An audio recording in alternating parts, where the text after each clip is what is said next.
Hi, welcome to week 8. This is the next social structure, I guess, the state. So we'll be talking a lot about the state, about ideology and neoliberalism, an important set of ideas for understanding society in a sort of sociological sense, but also thinking about policy and government and political sociology. So it's all in this fairly lengthy lecture, so let's get onto it. Just quick recap to try to think about where we've come. I've spent the first 4 weeks looking at the sociological imagination. So we talked about what is society, what is research, and then we looked at race and class and gender, and that's the sociological imagination. So we'll be coming back to that over and over. So the last few weeks we've looked at class and race and gender and the structures around that. This week the state. Next week we'll talk about culture. Then your assignment will be due, so we can do some revision, talk about your assignments that week, and then I'll sort of finish off with some new sort of concepts about intersectionality, about how we bring this all together, and some reflections about seeing the world through European eyes, I guess, and then we'll talk briefly about doing more sociology.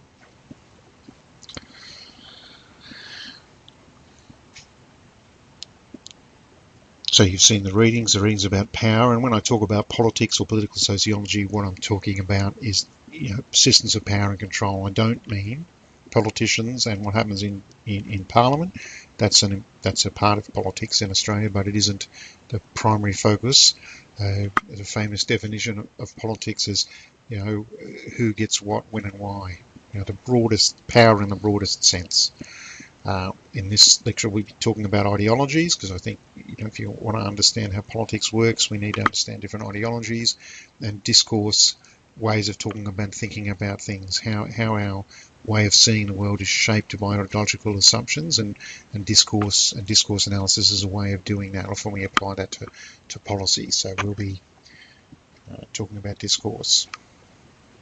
And you can see from the readings that this sort of global economic crisis, which happened recently, and then Kevin Rudd, the former Prime Minister, talking about that, and then economic rationalism / neoliberalism is the dominant ideological setting in Australia. So that's a key political concept you need to understand. One of the problems with starting off in political sociology is that we use words in different ways, and so we need to be clear from the get-go. The state is an ambiguous term because we talk about the state of Queensland or the state of play and anything, but the state is in the geographical area of New South Wales or Queensland or Tassie or something, and in that we mean it as a social structure. Max Weber, the famous sociologist, said it's the centralised political organisation, and it's characterised by a monopoly on the use of force. So you think of the police and the army. They're the ones, people are allowed to carry guns in certain contexts, but citizens can't declare war on other countries or shoot people willy-nilly. But the police have the legal right to use force against people. The army is, as an instrument of the state, can be used against internal enemies or external ones. And so think of the state as having two parts: a repressive part, the police, the army, the court system, the policing apparatus. But also we think in sociology about an ideological system. Where do you learn to be a good citizen? The education system. We also look after our citizens with a social security system. So they're all ways of monitoring and controlling the society. So political in the broadest sense. Now, often we just use the term too to mean government. The state government we mean. We talk about people being government employees. Most of you will be government employees, or you'll work for NGOs that are funded by the state. So it's very common. You experience it all the time. This is a state institution. It gets a lot of private research funding, but it's a state institution. It's authorised by the Queensland state.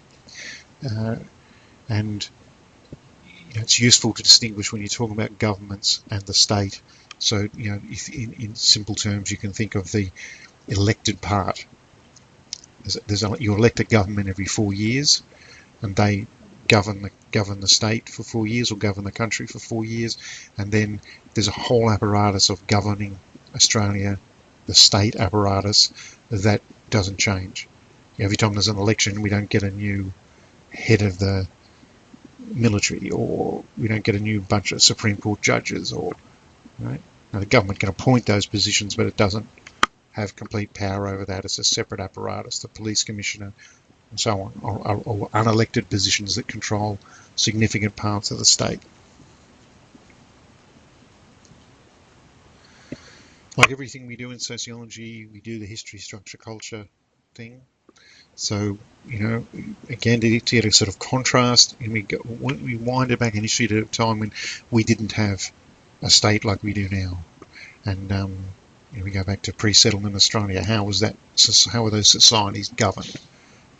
There wasn't a separate governing body that was elected or separate from the society. It was governed by a group of elders who had grown up in that tribe. It's small scale, it's face to face. There's no separate economy.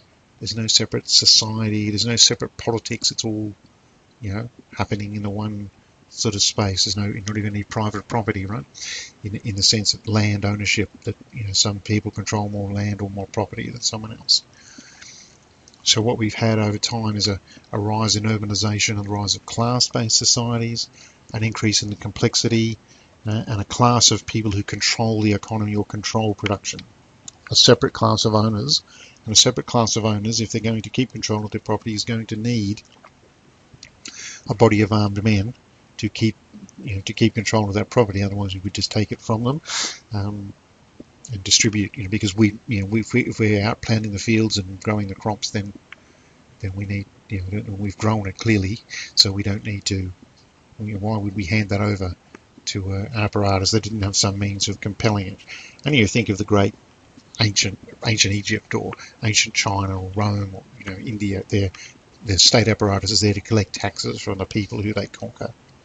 In Australia, we could do this in more detail, but you can look up the history yourself. We had tribal governments, and then we had a prison colony. There was a governor, and he had absolute authority. There was a military wing and a civil wing, in the state apparatus to control the prisoners, to control the convicts. And then gradually over time we got more advisors to the governor, more ministers came in. They weren't elected or anything, but they were appointed by the governor. And you had things like the Eureka Stockade, where people said, I'm not going to pay tax to a government that doesn't represent me. So to demand for representation, and more people got to vote and so on. So that's changed over Australian history. We could look at the stages of capitalism in Australia. We could think about this in sort of simple terms.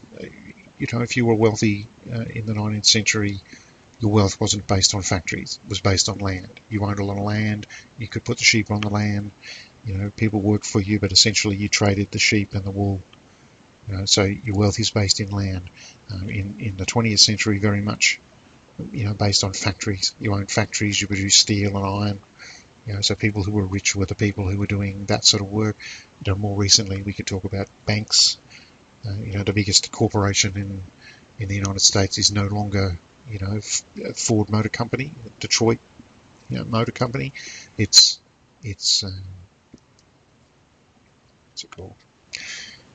The equivalent came at Walmart. So, are the biggest employers. So that's the way, capitalists get rich. Or of course, Bill Gates and the computer technology field, right? And each of those different groups has a different basis for their wealth, so they're still capitalists, but it changes.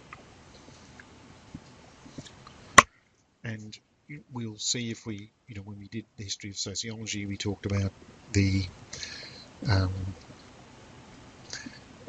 rise of sociology out of the French Revolution, and this is all part of the same sort of political developments. The French Revolution in 1789. After Australia was settled, it was a key turning point for the modern democracy. There was a new set of liberal rights. Prior to that, people ruled because they said the king had told them that they could be in charge, the divine right of kings. There was a new set of liberal rights. People demanded they couldn't be taxed if they weren't represented. They wanted the right to vote, the right to assemble. And so the notion of a liberal change means free, from the Latin word free. Free to choose, free to vote, not bound to the Lord, not have to be told what to do. And at this period we get the rise of left and right, which you kind of, if you want to get oriented in politics, left and right's as good a place to start as any. We also get the rise of modern ideologies, which we'll talk about a bit more. But for the first time in history, change becomes the norm. Prior to that, everything was seen as unchanging. The world was the centre of the solar system. The lords and the popes and the peasants were all anointed by God, and it's the way things always were. But with the French and Industrial Revolutions, we got these changes that started to happen. So left and right, this comes out of the French Revolution. And I encourage you all to do the political compass exercise. Maybe put it on Google for us, Moodle for us. So if you think about this in terms of values, it's tricky, right? But the left's key value is equality, and the right's key value is freedom. Everybody's on the continuum. The left's not opposed to freedom, and the right's not opposed to equality exactly, but they have a different understanding of what those terms mean. So it's not either or, but it's the way you orient to that spectrum, and the balance can be different, and it shifts over time. Right? So it's not either or, it's a continuum. So those on the left see equality as the natural state of humankind, and equality as a restriction on freedom. So inequality means there's some lack of freedom going on. So inequality is assumed to be unjust, and collective measures should be taken to get more equal outcomes, even if this means restricting the freedom of some individuals. So a progressive tax, laws to end discrimination, restrict the freedom of some in the interest of getting more equality for everyone. The right sees it the other way. They see inequality as a natural outcome. It's people are all different, so if you're in an open system, some people will rise to the top. So inequality is a natural outcome of human differences, and so they see any restriction on individual freedom, would stop that naturally just outcome, and people should be rewarded for their talent. So they oppose, taxes and oppose affirmative action. There are essentially three modern ideologies after 1789, from some left to right. So the conservatives, and sometimes you'll hear governments described this way, but originally it meant, we want to go back to what we had before the revolution, bring back the king. Of course, that becomes impossible after a time. So these are conservatives, like the name implies, they want to conserve as much of what we've got, change it minimally, that institutions embody a kind of wisdom and a tradition that needs to be preserved because it embodies this wisdom. Right? And so we should change it very slowly and very carefully. And liberalism, this is the dominant ideology. Most of you would be liberals if you, in the political sense, if you had reflected on it. They take change to be normal, but only within the existing system. Change can be directed, and things can be constantly improved, both individually and socially. And the Marxist critique, which is the alternative to liberalism on the left, says that change is normal, but human potential will always be restricted under capitalism, and so we need to have another revolution like the French Revolution to create a system in which human rights could be genuinely realised, especially in the economic sphere. So you could take each of these lenses and start applying it to how they understand the structures, and we'll just focus on sort of Marx and liberalism, because they're the two sort of competing ones. I'll give you a chart with a whole bunch of them. In this course we've learnt some of this sort of material. This is a different take on the structure of the ruling class in Australia. In 83, Rupert Murdoch was the richest man, and Packer Homes Accord had 100 million, and the Fairfaxes, and then by 2004, so in that 10-year period, Packer was then number one and owned as much as all of them combined. There was 8 men and 2 families with $1 billion rather than none. And then the wealth had concentrated. So all of this happened in a context in which class was no longer discussed, and each ideology would look at this result differently. The sort of liberals would say, it's a natural outcome of differences and the best rise to the top. The Marxists would say it's a product of capitalism, and we'll explain that. The conservatives would vary on how they would understand it. So all of this comes back to how we think about things, and Classical or liberal economics is the dominant ideology. That's the stuff you see on the TV all the time. It's intended to go back. It assumes that politics, economics, and sociology are separate things. It's you see it in economics. The famous person who was supposed to articulate this view was Adam Smith in The Wealth of Nations. The invisible hand of the market, which would assume, which is supposed to ensure that, we each make our individual choices and that adds up to the most efficient resource allocation. He had a labour theory of value, but we weren't going to talk about that. The lecture's long enough as it is, I think. And so these days the dominant policy is neoliberalism. So there's a liberal free market, allow markets to run. That sort of changed in the intervening period. Like after the war, the state was much more involved in governing society and providing a welfare state and building things. There's been a shift away from that. In that period I just mentioned, with the centralisation of wealth, there's been arguments and neoliberal policies. We need to get rid of restrictions on individual freedom, return to the free market, reduce the size of the state, to use the state to reduce the size of the state. Australia had a particular name, it's called economic rationalism, so that's another way you could think about neoliberalism. But the way to make decisions about how society should be run should be economic, to maximise the economic benefit, to maximise the utility, so maximise the profits and the growth. And we made decisions not based on social justice criteria but on economic criteria. And so there was an economic rationalism, a rationale, a reason for doing things had to be justified in economic terms. This process began in '83, as I said. I don't want to spend too much time on this, but it's worth thinking about the history again. It goes back to 1983 with the Hawke-Keating governments introducing the first round of neoliberal reform. So they deregulated the banks, they sold off Telstra, they floated the currency. They also made an agreement with the unions, and the unions, the government and employers made an agreement that unions would hold down wages so that would result in more profits, and more profits would result in more jobs, and the government could use the extra taxes to provide education and childcare. Now that's not how it played out, but that was the idea of how neoliberalism was introduced. And in fact, what happened was cuts in wages, award rates were cut, the profit share went up as it was predicted.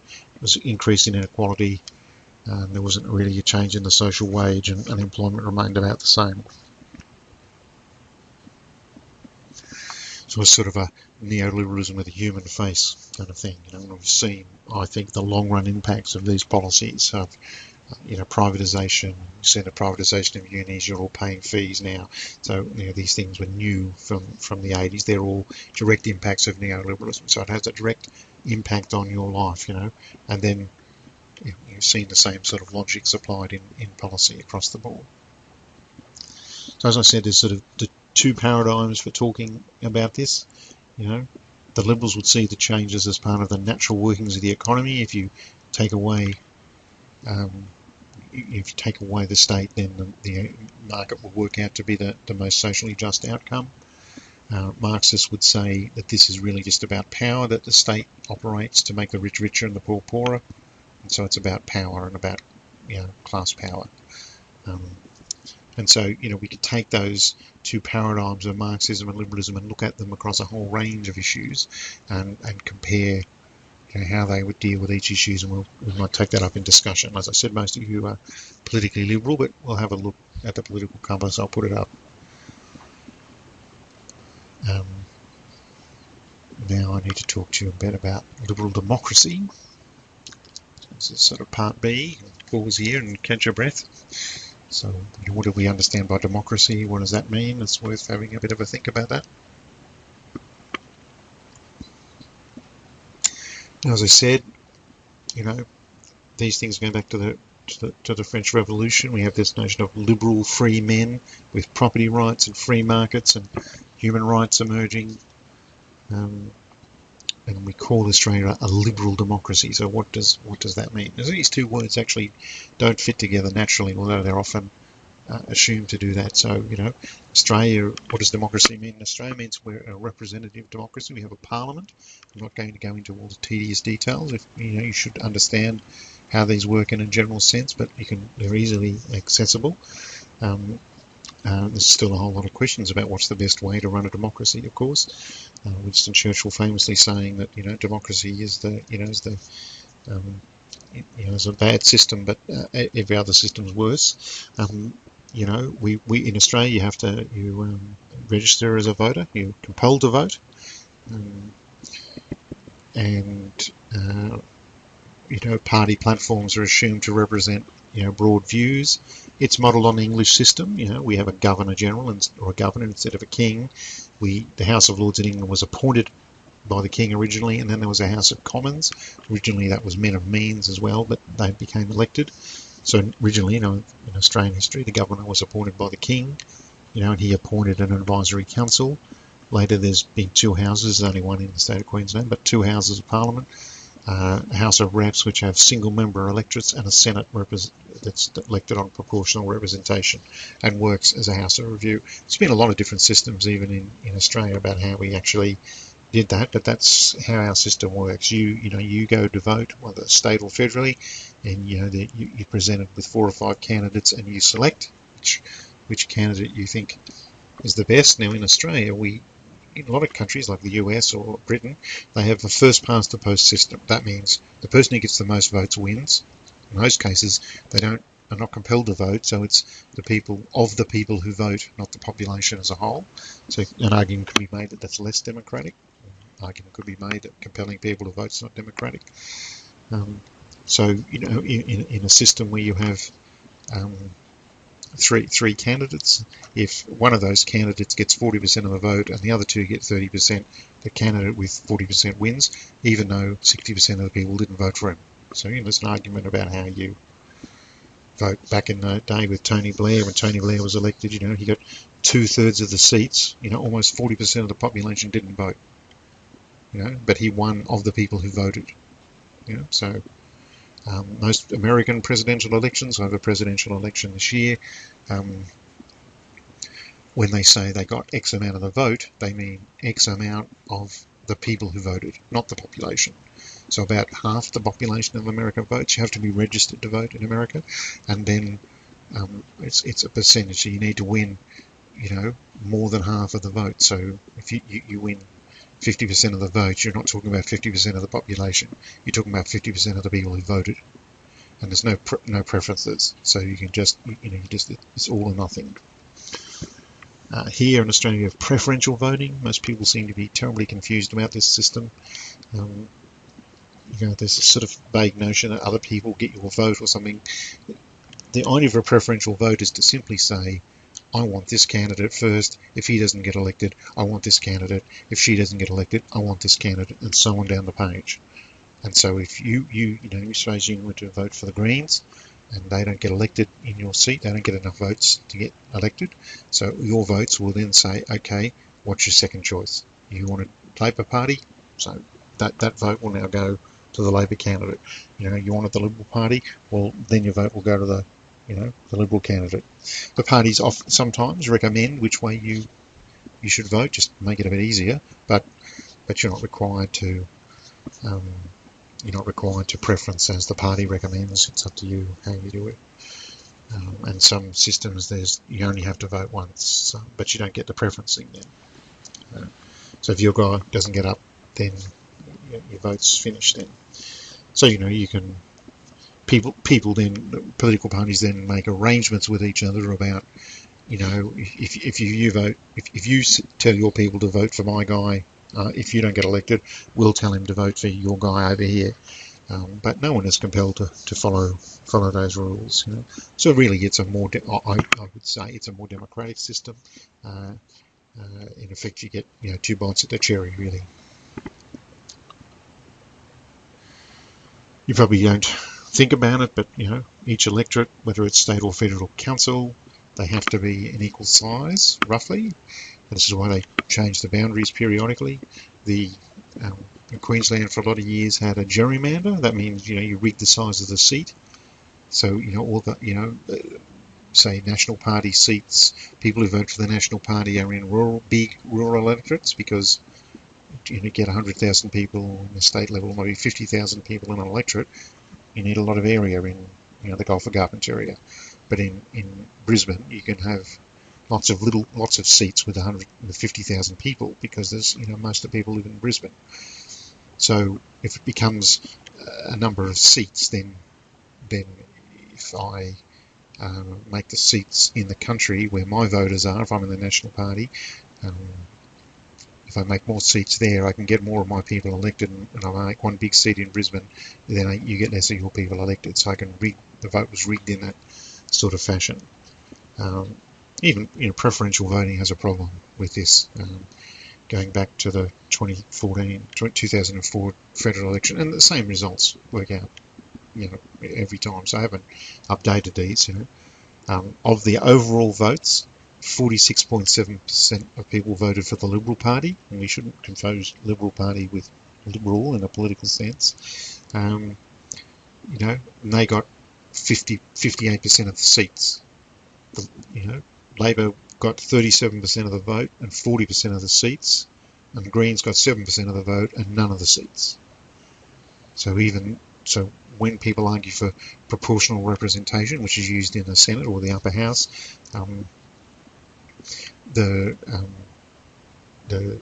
it's portrayed as some enormously complicated idea, and it can be tricky to implement, but the simple concept is just that you should get the number of seats according to the number of votes that you get.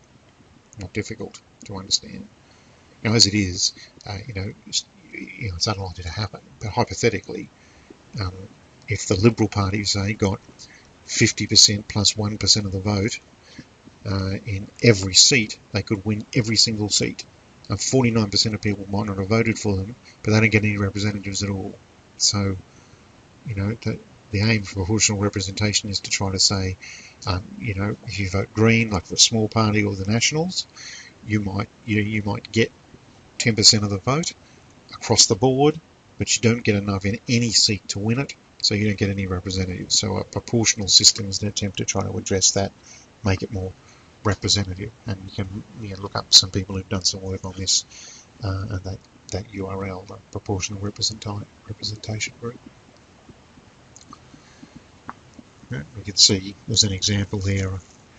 If we went back to 2001, we get the same sort of thing. If we had, the ALP got 48.9, 70% of the seats. The Liberals got 14% and 3% of the seats, right? So the Nationals get, 14% of the vote and 13% of the seats. So if we did it as proportional representation, a system called Hare-Clark that they use in Tassie, the ALP still would have won. They still would have got, 53.9% of the seats. The Liberals would have got 14, was much the same, and the Nationals 15. So, it would have, the overall result would have been the same, but the balance would have been different. In that year, if we did multi-member electorates, so instead of, just having one Liberal Party represent your electorate, you had, multiple candidates, say 7, or 5, candidates who you elect to represent your district. And we could have 11 districts with, 5 candidates in each, and so, it'd be a variety of people you could talk to about your interests. So in Brisbane in that year, instead of the ALP winning all 27 seats that they did, on a proportional system, 17 ALP, there would have been 17 ALP, 7 Liberal, 1 Green, 1 Nat, and 1 Independent. So if you had 3 9-member electorates, so you'd have a different structure and arguably a more democratic structure. I know that I'm sort of flicking through this. If you haven't heard it before, you'll have to stop and think about it, or bring it up on the discussion board. But all of you are going to vote, so it's handy to try to get your head around some of this. There's a whole lot of issues about voting, and these are some of the issues that have come up. There's been debates about electoral funding, like who's funding these parties and what effect does that have on policy, both at the council level. Developers have a big influence, and there are declarations of funding, but often they don't happen until much later, or it's not publicly known until after the election. There's been an argument about whether we should have fixed terms instead of the government being able to determine when the election happens. Arguments about the role of the media. Is it biased? Of course, well, of course it's biased, but the question is, what happens? What is the role of advertising? Is this a fair way? If you've got a lot of money and a lot of funding, then you can promote your views, or whereas the views of minor parties don't get nearly the same kind of representation in the American presidential campaign. Hillary Clinton has been getting all the coverage as the Democrat candidate when Bernie Sanders is still vying. He's hardly getting any mainstream media coverage, so there's this sort of issues of bias. How do you hold your elected representatives accountable if they don't do what you voted them in to do? And then Marxists would also ask questions then about, well, what about all these other positions of power in the state, what about judges? Should we elect them? What about the head of the RBA? Enormously powerful position, but who decides? What about the governor? Should he be elected? Or the police chief? Should one of these people be elected? What about work? Should be some more democratic system of work rather than internal dictatorship on the factory floor? Why shouldn't that be? Why shouldn't democracy apply in those spheres?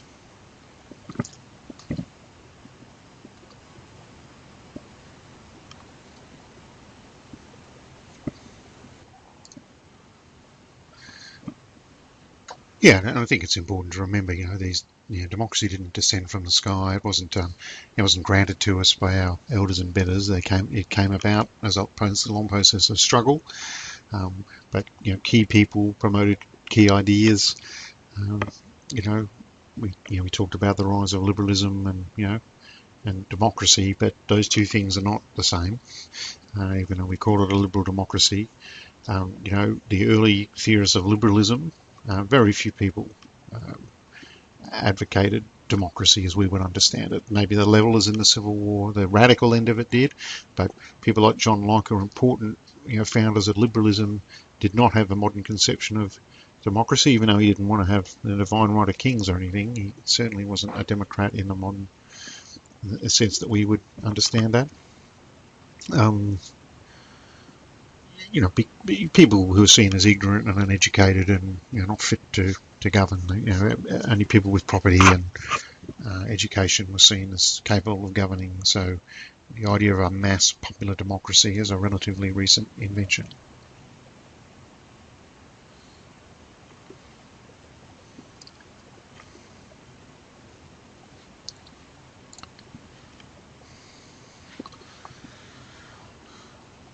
So, even when you go back and look at, that's roots in sort of Christianity and the notion of all people being equal in the eyes of God. But even you go back to those famous statements about, people, all men are created equal. I mean, the people who said that, owned their own wives, they owned slaves. They didn't have a conception. Men was a very particular group of white middle-class men, people like them. But that gradually got expanded. But the mass of people largely was seen as someone who needed to be represented. Sometimes they were a threat, but gradually that liberal social movement and the printing press drew more and more people. I mean, prior to the French Revolution, the idea that people would be involved in politics didn't make any sense. People were peasants and artisans and so on, and they didn't vote, they didn't participate. So it wasn't until the French Revolution that you had this upsurges of the population that we began to see the notion of modern social movements. And the parliaments emerged out of a struggle between the king, the middle class men of means, and the mass of citizens, right? So it was a struggle between all these groups. In France and in America there were revolutions, but parliamentary rule was kind of the compromise, and there was separation into executive, legislative, and judicial, and gradually more and more people were drawn into the struggle. I mean, again, we could talk about this for a long time, but the point is that a two-party system developed over a long time out of the mass politics of popular engagement. There's a culture of individualism and equal opportunity that emerged out of that. The notion of a social contract, and it then connected to the notion of the nation state and us all having rights in a particular nation state. Of course, it can also collapse into sort of irrational patriotism or even racism. The basis on which you're a citizen is your nationality, is your skin colour, and so on. So we don't want to spend too much time elaborating the details, but just to give you an idea that the notion of democracy and nationalism emerged out of a struggle, not out of enlightened individuals delivering these gifts from above. As I said, liberalism is the dominant view. Most of you would have liberal views. It's institutionalized in economics in all sorts of ways, free trade and free markets. There's within the liberal movement a left and a right wing. The left of the liberal movements wants to extend rights. John Stuart Mill said it. Even to women. If you get a chance to see that movie Suffragette, that's part of that struggle too, the votes for women. And then the right wing around people like Spencer, just saw, anything that emerged from competition was going to be progressive, so you didn't want to intervene and help people or, protect them. We don't, with the kind of economy we have, we don't need to have a democracy. Capitalism and democracy don't go together the way it's often assumed. China runs a capitalist economy which is not democratic, it's not elected from below. So we assume that democracy amounts to these electoral contests with two rival parties. And the state under liberalism is seen as a neutral umpire that's sort of trying to balance all these competing interests. But it was challenges from below. Once one group had the vote, then another group would want the vote until it was expanded to all citizens rather than those who had property, extended to women in Australia at the turn of the century in the 1900s, in the early 1900s. To British women got it in 1920, French not till 1945, French women, but Aborigines got the vote in Australia in the referendum in '67. So these are a result of struggles.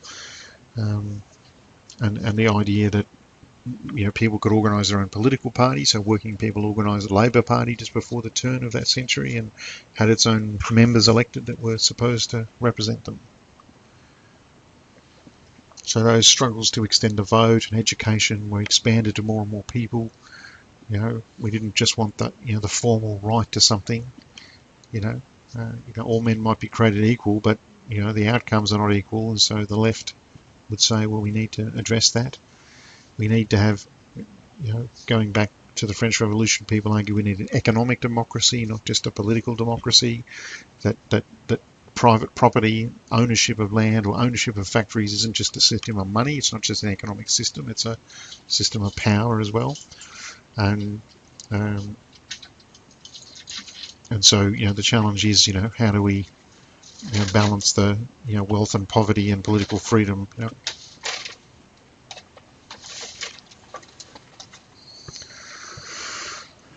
And so yes, there's a question of formal versus substantive rights, and we can look at we go back to Marx and look at how did he see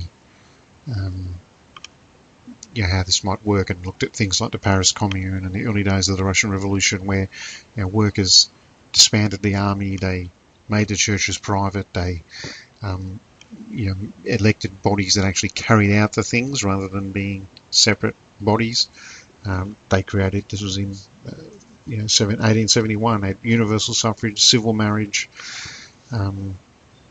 They redistributed the land, redistributed the wealth. So what a working class government would look like would be much more democratic and much more participatory, what we'd call participatory democracy. But that takes us a long way from initial concerns in this lecture. But if you're interested in sort of other ideas and other experiments, have a look at Mondragon, the big cooperatives. There's been workers' control of factories in Argentina. Venezuela, things have changed there a bit recently, but it still attempts to draw more people into politics. Cuba's been doing work in permaculture, which is worth a look. People are trying to think through what a participatory economy might look like. When Ted Trainer talks about a gift economy, so just some other ideas to to think about.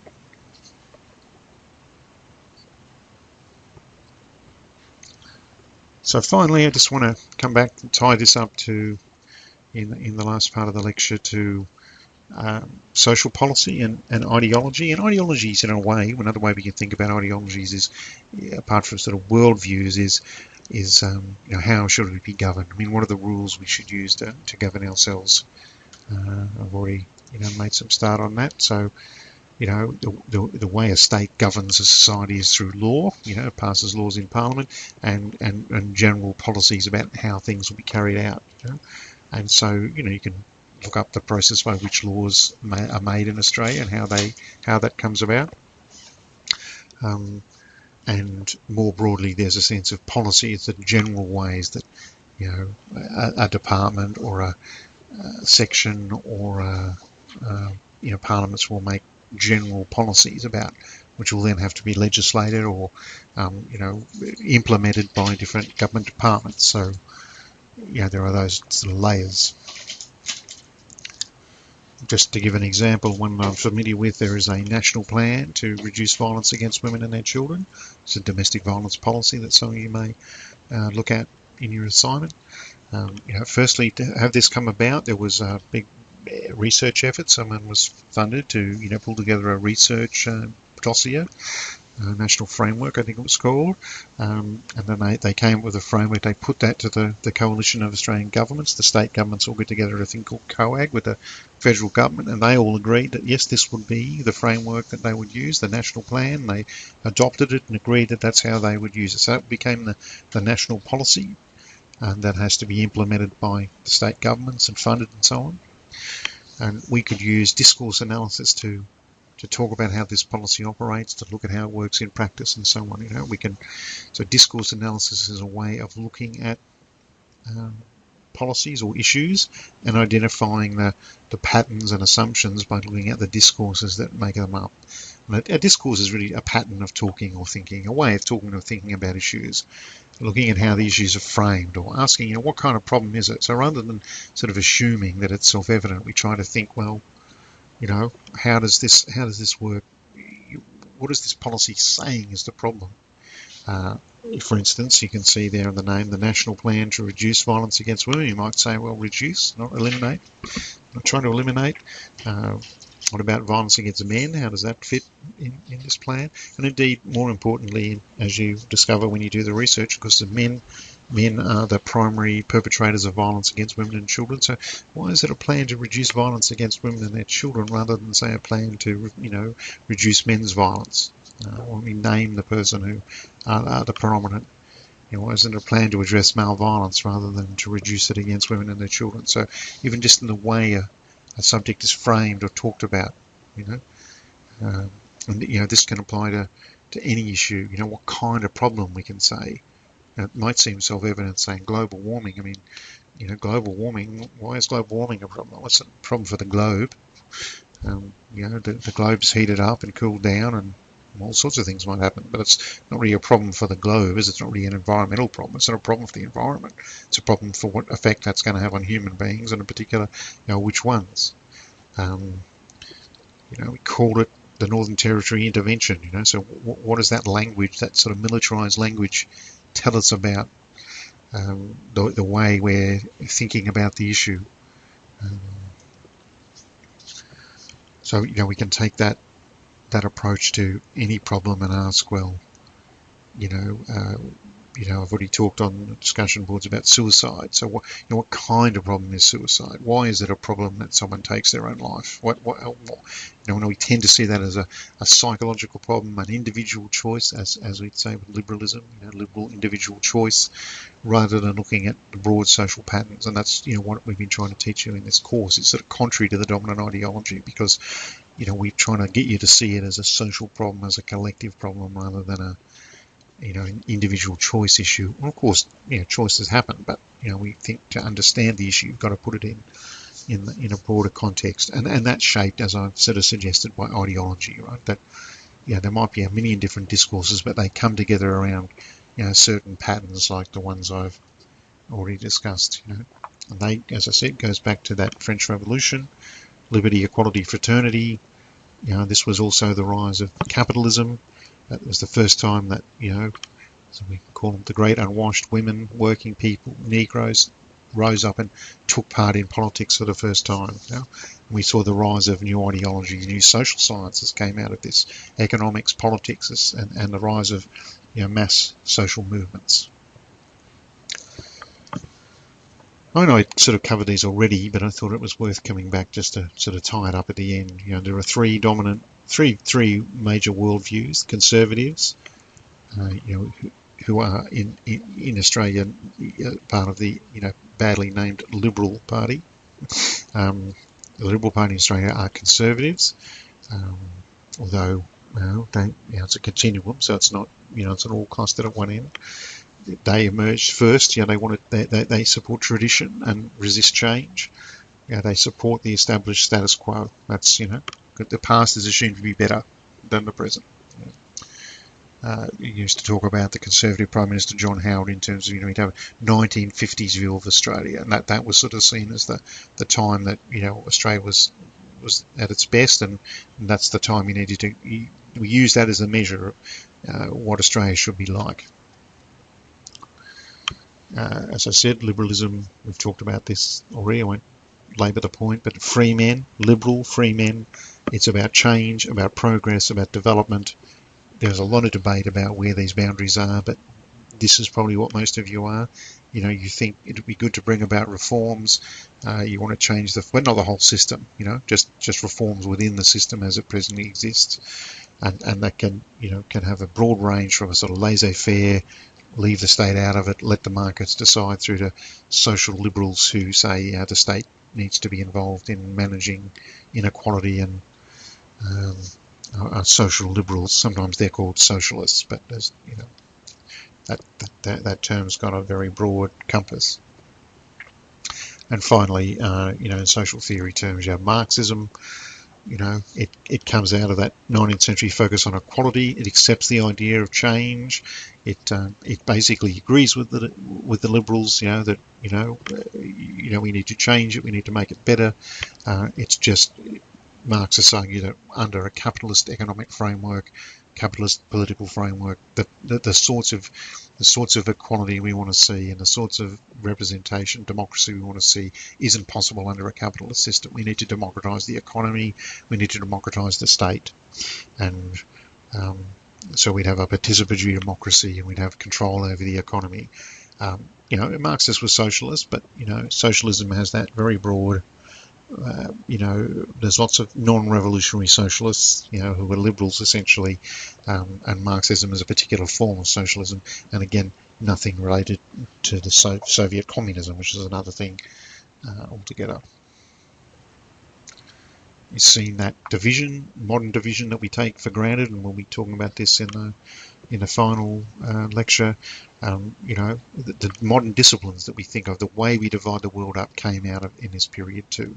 That there's a market, a state, and a private sphere, and that's the economics, the politics, and social sociology, essentially, that looks after all the rest. History was reconstructed, as facts about the past. We've got a modern university emerged in this period too. Things we just take for granted as the natural way it is. I mentioned this already, the social movements, but the dominant forms of that were the nation for the first time. The idea that people are naturally organised into nations is only 200 years old. Yet, and after the war, we had mass movements for social change in the former colonies. We wanted to become independent of Britain and France. And we had class-based movements, a labour movement or a socialist movement, and we could talk about the same thing with the women's movement, the green movement, and talk about how these different ideologies would apply to them. Again, I want to emphasise the liberal one you'll be familiar with. So getting back to that, Marxists try to get away from this division between politics and economics, and we call it political economy. It assumes that power and economics are contested. It starts with class. It talks about the way things are produced, and we take a historical view. So there's a very particular way of looking at the world from a Marxist perspective. We focus on capitalism. The modern world system's capitalist. The owners of the means of production are all of and they control the state apparatus that helps to reproduce the system, even though everybody's formally equal. While there is this inequality at work and this lack of democracy at work, then of course that's how inequality reproduces itself. We say, this social movements have expanded, the democratic process. I talked about that. Marxists have been heavily involved in a lot of those social movements. And, Marxism is a useful foil for trying to think through and, break out of that sort of common sense idea,